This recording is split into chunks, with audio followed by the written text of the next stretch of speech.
Naam, kutoka pande zote za dunia, Australia, Canada, USA, Soneto pamoja na East Africa, bila kusahau wanangu ambao wako upande wa Europe. Baraka1 TV inakuja mbele yako na ujumbe ufuatao. Tunahitaji msaada kutoka kwako. Tunahitaji kununua kifaa kinachoitwa drone ili tuweze kupaa juu zaidi na kuzidi kutamba na kurushia matangazo yenye na uhakika na haki ndani yake. Baraka1 TV inahitaji msaada wako wa chochote ambacho uko nacho ili tuweze kununua kifaa hicho. Kwa mawasiliano zaidi tumia namba ambazo unaziona hapo kwa screen yako ili moja kwa moja uweze kuwasiliana na Baraka1 TV. Saidia Baraka1 TV, saidia Jamhuri ya Kidemokrasia ya Kongo, saidia Baraka1 TV, saidia wazalendo.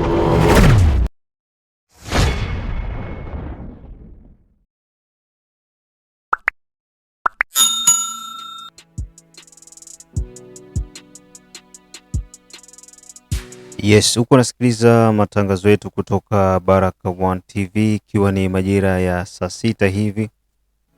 South Africa kati ikiwa ni 7 inaelekea majira ya Afrika Mashariki, na mimi ni ndugu yako the one and only town DJP baba la baba mzee wa Ngwasu Marajabu Akili Kabonga, the one man army. Big up sana kwa ndugu yangu Jide Kizenga Tembele King Sele Kizabe Ayeba Mashaka Yamba Dedone Butoto. Sijasahau pia bwana Mwinyi na wengine wote ambao mko mnazosikiliza. Kashosi kutoka Australia, da Feza da Litesha da Asha da Erwin Ankis Kandeke Asimwe Baguma Samuel Jacques Baguma, asante sana ndugu zangu. Tununue drone, tununue drone huu mwezi wa pili kuingia mwezi wa 3 tutapata drone. Drone ziko mbalimbali na bei pia ziko mbalimbali. Kwa hiyo nahitaji ushirikiano wenu jamani, kokote kwenye mko nahitaji ushirikiano wenu. Najua kwamba hamwezi kuniangusha kama hamwezi kuniangusha, na yote ambayo iko nasema vibaya juu yetu, Mungu yeye pekee atakuwa shahidi, na pia nyinyi pia ni shahidi kwa yote ambayo tuko tunafanya kupitia Baraka1 TV. Asubuhi, mchana, jioni na usiku tunakuwa tuko kwa ajili ya kukuletea matangazo ambayo ya Komoro. Jiji la Bukavu sasa hivi liko na mishemishe mingi sana. Tulipiga story sasa hivi, tuko nakuwa na story na ndugu zangu ambao wako Bukavu. Tunapiga story tu ya kawaida, tunazungumza hali ya Bukavu iko ananipa michongo na ananiambia Bukavu fasi fulani kuko hivi na hiki na hiki na hiki na hiki na hiki na hiki. Kwa hiyo tunakuwa tunazungumza, ni namna nyingine ya kufikisha message kwa watu ambao wako wanasikiliza. So ndo hii kwamba tutafanya, tutazungumzia hali ya Bukavu. Bukavu piaje zilifanyika, mnisikia kwenye habari zetu za moto za asubuhi. Kama military ya Tepe, maeneo ya industrial iko Kadutu kule ilivamiwa na M23, na sio hapo tu, maeneo mbalimbali M23 wako naenda wanasakaje kwenda na PA, na vitu ambavyo wako na PA wako napeleka wapi? Rwanda. Hii kuna ishara gani? Ishara ni kwamba wanakuwa njiani kuweza kuondoka. Hiyo iko clear, lakini nataka niweze kukufafanulia hii kitu ya mzee William Mamuli ya Kutumba. Ni muhimu sana, sababu niko nazungumzia it seems like kuna watu wamoja hawako wanaelewa hali jinsi iko. Sawa? Kuna watu wamoja hawako wanaelewa hali jinsi iko. Mzee William Mamuli ya Kutumba wakati anasimama anazungumzia jambo, haiko nazungumzia jambo kwa ajili ya faida, labda faida binafsi, labda kwa ajili ya faida ya watu fulani, kundi fulani la watu. Hapana. Lakini ni kwa ajili ya faida ya walio wengi. Na alisema katika kauli zake, hii ambayo tuko nayo hapa sasa hivi haiko kwamba itashia hapa tu, tunaenda Minembwe. Si kuna hili swala la Wanyamulenge wanaojiita Wanyamulenge, wakimbizi wa Kinyarwanda ambao wanajiita Wanyamulenge, si ndio? Na siasa ni kitu kingine. Sisi tulikuwa tunasikiliza malangaji za uzalendo toka zamani, wanawaitaga wakimbizi kutoka Rwanda. Lakini kwa leo hii hakuna mzalendo mwenye iko naita tena mkimbizi wa Kinyarwanda kwamba ni mkimbizi, ila wote wanawaita wanani? Wanyamulenge. Kwa sababu gani? kwa sababu kichwa cha nchi, mkuu wa nchi alisema kwamba hawa watu ni Wanyamulenge, na sio yeye, alikuta lile jina. Katiba ya mwaka 2006 ya kuchagua ndio. Wengi tulichagua ndio, si tu tungali mayanki hivi, ndio hapo tunampenda Hippolyte Kanambe sana, kila mtu donc asikwambie Mukongo, surtout si watu wa Est 90% ilikuwa pour Kanambe. Tulimezeshwa maneno kwamba ni mtoto wa nani, ni mtoto wa mzee Laurent Desire Kabila. Kwa hiyo tukamwamini sana. Sasa sikiliza bangi zenye iko navuta kutoka kwa mzee William Ambulia Kutumba. Tunasikiliza isi mzee iko nasema kwamba huyu bwana anavuta bangi za ajabu. Bangi macho na kuwa rouge ndio alikutwendile muyote maerere. Na sasa mzee kunasema kwamba a changer constitution anakuwa iko na maana yake kubwa, lakini sasa sisi juu ya ujuaji wetu wa Kongomani tunajua sana, tumesoma sana, kila mtu yuko na analize mambo yake jinsi anaweza, inakuwa ni ngumu kumwambia. Leo hii tu kusikia neno Munyamulenge, kila mtu analeta tafsiri zake. No, siasa haiko hivyo. Twende kwanza na hii ritmu yenye tuko nayo, si polepole, si ndio? Ngoja kwanza mkubwa wa nchi amalizane na mambo ambayo iko nafanya. Leo M23 banataka toka bote bende Sabinyo, bende kwa kantone kule, wote wanatoka, na ndio maana hii piage yenye iko nafanyika Bukavu sasa hivi ni kwenda na naiba waende. Wako wanaenda M23. Wako naenda? No. Sasa kichafanyika hapa nini? Kikubwa ni sisi wenyewe watoto wa nchi tuelewe kwamba tuko na wakati gani, na tusome kwanza alama za nyakati. Sio kila kitu ndio tuwe ni wabishi kwanza kuleta makomentari zingine. Mpaka ndio kunasikia watu wako natoa kauli zimoja ambazo haziko za kiutu kabisa. Juu ya watu. Kauli ambazo sio za kiutu.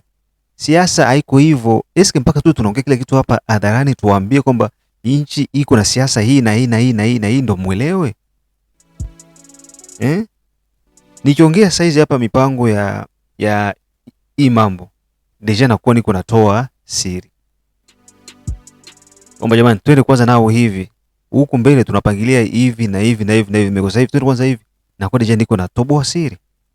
Ndio maana naweza kumwambia tu kwamba tuone kisi mambo yalivyo kwanza hivyo, twende nayo hivyo. Sasa hivi tuko na gagner confiance ya opinion internationale. Sasa hivi tuko na confiance ya Etats-Unis. Amkuona ba Blackwater Baraka? Amkuona? Armée américaine iko Fizi, mtoro ya Fizi, na wengine waliingia Uvira, wako Uvira. Armée américaine biko nenda nunua essence kwa Gaddafi, petit mwiko essence mbarabara. Biko na moto za abu, moto de guerre zile. Ushaziona? Zile. Donc tuko na confiance kubwa na Etats-Unis. Tuko na biashara kubwa na Etats-Unis. Na Trump alimpa go ahead Felix, anambia bwana wewe uko na dalili ya kubadilisha Kongo. Kwa hiyo sasa badilisha Kongo kabla sijatoka madarakani. Iko na full support. Kwa hiyo uko mbele ndio tutajua nini kenye kitaendelea huko mbele. Kwa sasa hivi kwanza twende mwili kwanza, hiyo ni wakati. Mimi nakuta watu ni maneno mingi, kutukana tu. Watu wanajua kutukana, kuchamba. Leo hii Rwanda iko kwenye eske uko nasikia Rwanda ku niveau ya kimataifa? Rwanda eske uko nasikiliza ku niveau ya kimataifa? Rwanda kama Rwanda hautasikiliza. Mekote kwenye president iko napita kote, Felix iko nenda na bloke tu. Iko na bloke tu. Niliona bumbafu moja hivi anaandika kwa mtandao aseme Felix Kabila alifanya kama 65 voyage hivi za nje, mais alileta solution ya matatizo ya nchi a 88%, aliresoudre shida za Kongole. Kisha Felix yeye ashakuwa na plus ya 406 voyage kwa niveau ya nje, mais iko na 0.7 comme solution ya nchi. Unaona façon ya watu kuwaza. Unaona ujinga ambao watu wako wanafikiria. Ni shida. Sasa muulize huyo solution gani yenye Hippolyte alileta mwinchi?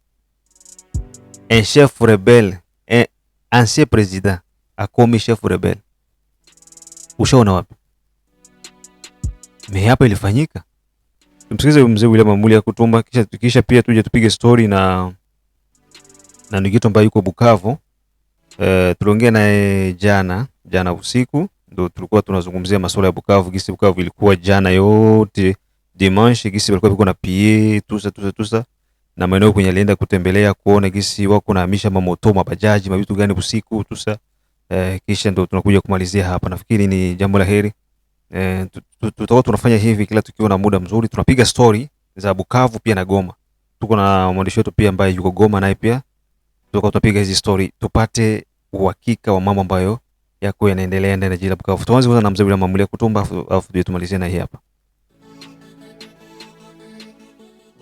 Siku ambayo gouverneur de province alifika hapa, siku ya jana ni siku ambayo wakuu wa wazalendo province wanafika hapa.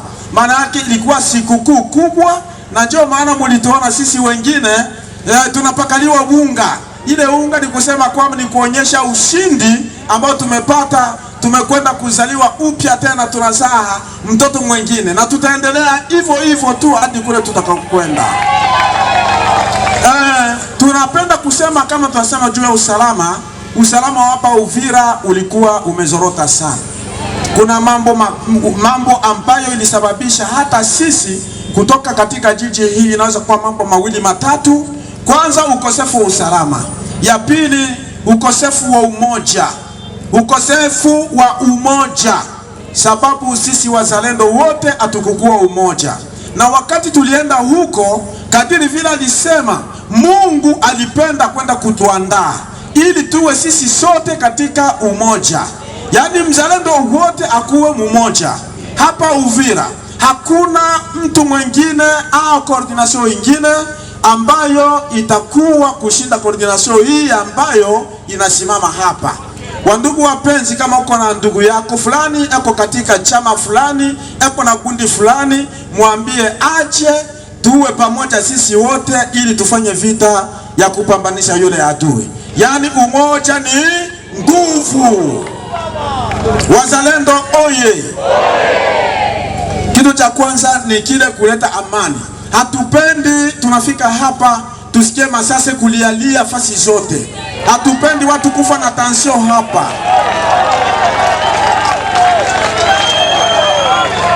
Hatupendi hapa. Wazalendo oye! Hatupendi hapa mabariere. Kila fasi kamba. Tumekataa hiyo, tumekataa.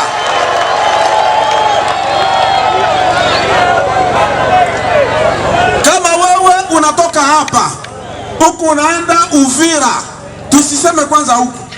Tunasema huku naenda wapi? Baraka. Unatoka hapa Uvira. Kama unaenda Baraka, ukitembea kwa leo hivi utakuta hakuna bariere.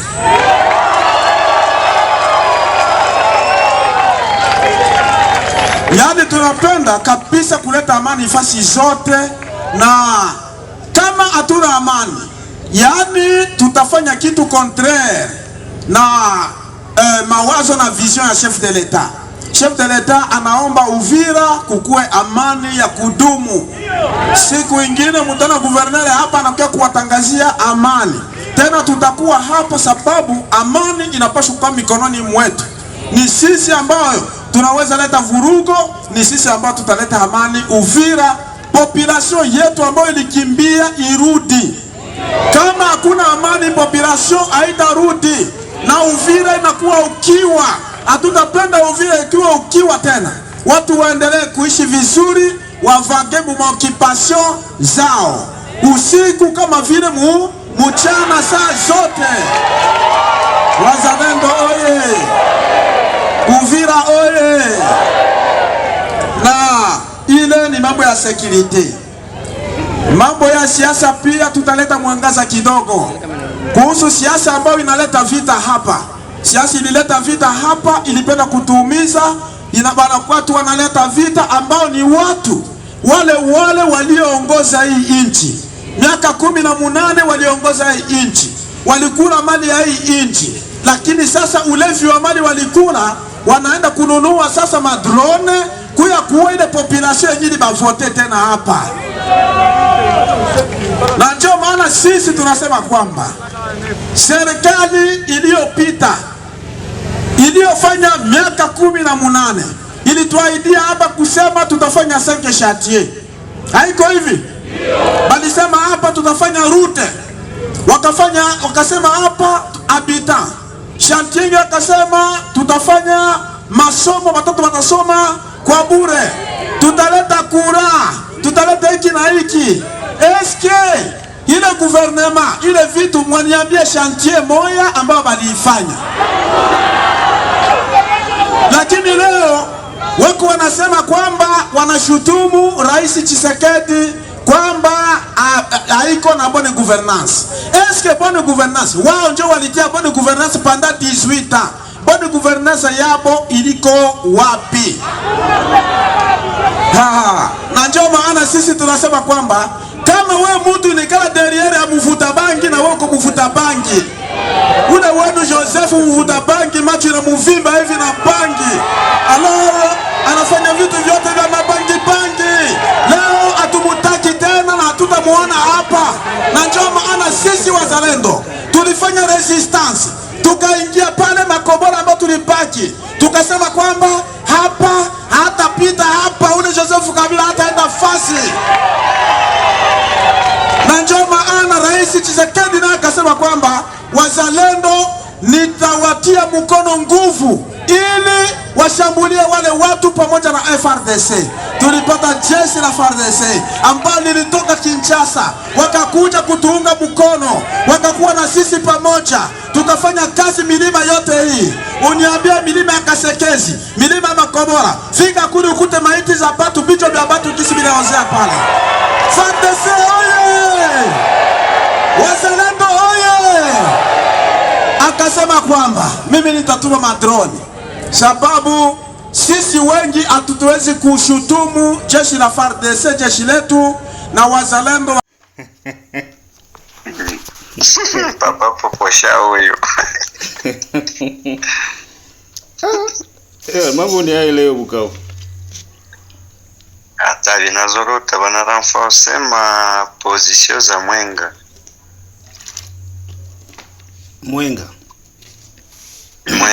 ndio kwenye kasika iko, na nda kutumia nimero za generale mwenyiko kule. Taishange na ikirefu. Na bengine bana bakantone nguba hawapendi basirikile. Hatujua ni nini, tanto wana renforcer, tanto bengine bana batia mu cantonage ya se batabafisha Goma. Na nasikia tumeona Mutepe mukomine ya Kadutu ku industriel pale mwile kama militaire balishinda biko na pie bitu mle ndani kuhamisha sana tena sana, wanapiga kila kitu, wako wanasomba mavitu iko poko konsigne zenye wako nazo. Nanda kutumia maaudio zenye mimi naongea na mtu wetu mwenyiko Goma. Nda kutumia hizo sayo kazimelange pamoja na vyetu vyote. Mais situation en général, est-ce que unaenda tuambia situation leo hii, leo Bukavu kulishinda nini? Leo le 25 dimanche le 25 leo amani iko, circulation yao haiko, na bako baridi gari tumbili ndio tu zilipita na hazina mo basoda, zilipita kwenye voa ya Bagira, mkomene ya Bagira. Kulikuwa tu basoda baine.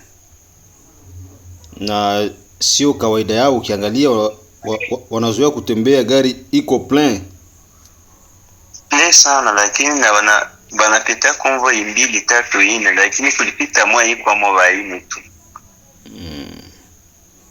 Hiki ni kiashirio cha kusema kwamba wajamaa kama wanaishiwa hivi No, wamechanganyikiwa, wanatiatia domo, lakini wamekwisha kuchanganyikiwa. Lakini ya kwamba gouvernement yetu ikuwe makini. Sisi tulibakia huku Bukavu batuulize. Tunajua nyumba nyingi zenye wanajifichika na zenye walishavula mu mateni. Tuko tunazidetekte. Tujifanya barafiki yao ndio tugundue kweli. Nafikiri hilo tutaenda tunaligundua moja moja, na situation mu Kadutu, maana kule ndo kuko bajangiri iko situation ya Kadutu leo. Kadutu Mutepe mnala vitu ya wakaaji, moto za mupya, mabajaje wako wanavukisha saa ya usiku. Ndakutumia na foto kwenye niko sai, niko mpaka ya Kadutu na Ibanda sai, ndakutumia foto kwenye niko. Donc bali hiba vitu yote wakabikuta fasi moja banaanza kubivusha saa usiku.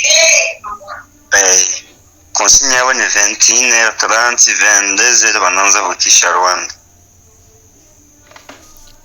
Sasa hao ni wakombozi gani wenye wako wanaiba tena raia wao wanapeleka Rwanda?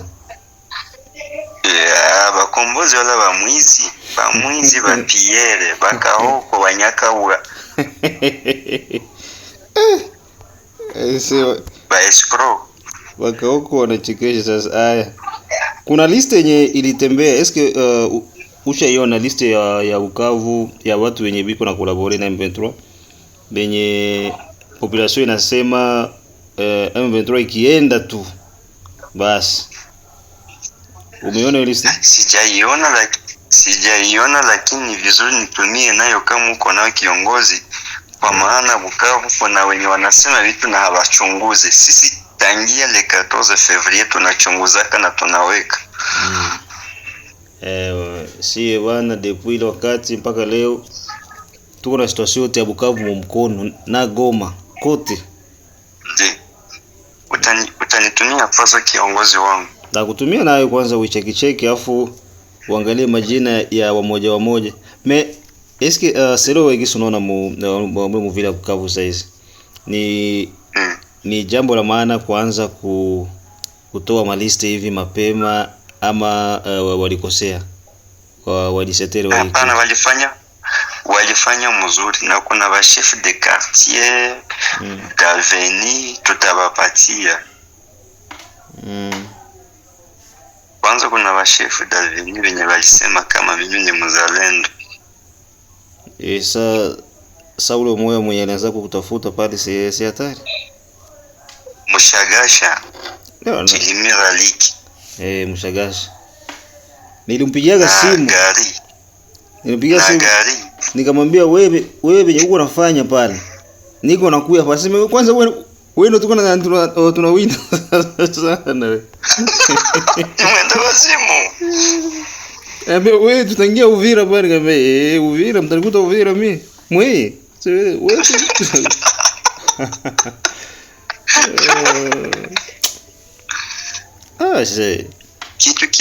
kitu kia maana kinitia moyo. Wakati walisema liwali wetu Porusi anahusika na hii mambo, ilionekana ni uongo mtupu, kwa maana kila mara nanitia moyo na niliongea naye jana.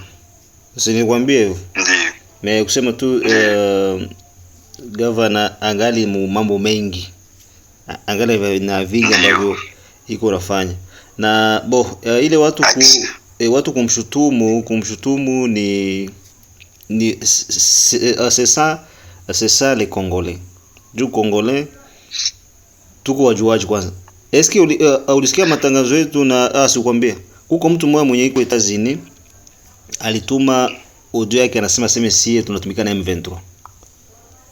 Ule ni mwiwai na tunamjua, na kuko watu wenye aliandikia kama bafungulie bakahokonji.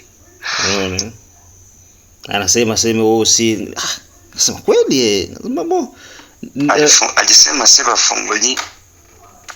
Mwenda wazimu ule. Hapana huyo. Kuna huyo Asambwa Hussein iko huko na ni Bukavu. Unaona? Kuna huyo Asambwa Hussein boss yule hata kimbilia wapi? Kiko mule. Sikiani. Mhariri. Kitu tajua We mtu mzima ukiingia mumutoni uko na koga unavula manguo. Kisha mwenda wazimu akuya kupeleke manguo mkimbie yako. Wewe ndio utaonekana mwenda wazimu. Wale wote ni wenda wazimu. Tunaachana nao bwana. Ni kuachana nao, tuendelee na historia zetu za kupigania nchi yetu, za ukombozi wa nchi. Nafikiri tutakuwa na hii kawaida kila siku saa 6 tutakuwa tunapiga story hivi juu ya hali ya Bukavu gisi iko inaendelea, movement za watu na situation ya Bakahoko inafikia wapi. Mais en vrai dire mu centre mu ville mzima ya Bukavu abiko naonekana tena gisi bado kunaonekana zamani. Biko onekana na kwa sai tuko na 20:33. Ndakutumia image ya sai ya usiku kwenye niko ku plus. Mimi natumika usiku kama vile mchana. Hilo inaeleweka. Mais consigne zetu si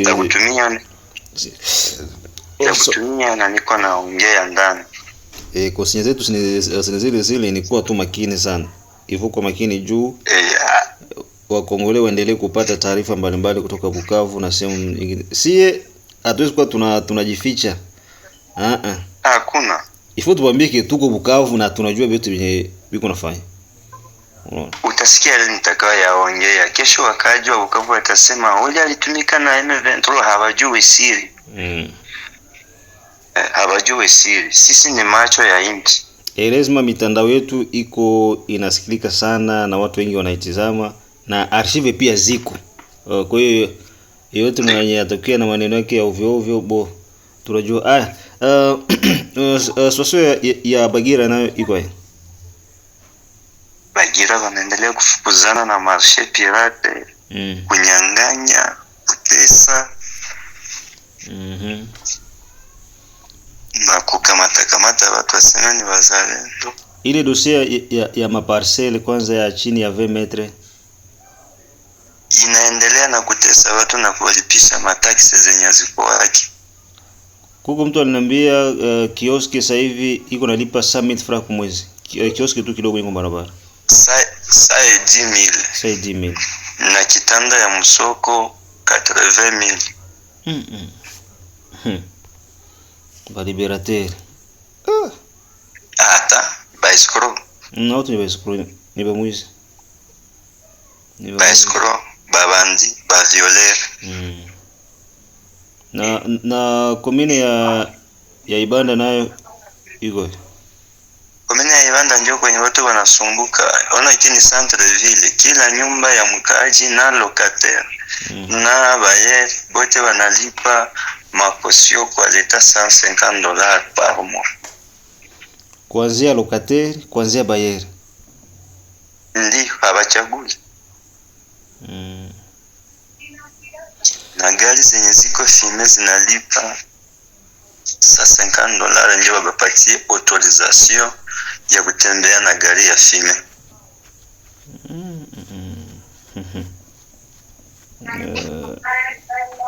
Bakahoko ni hatari kabisa.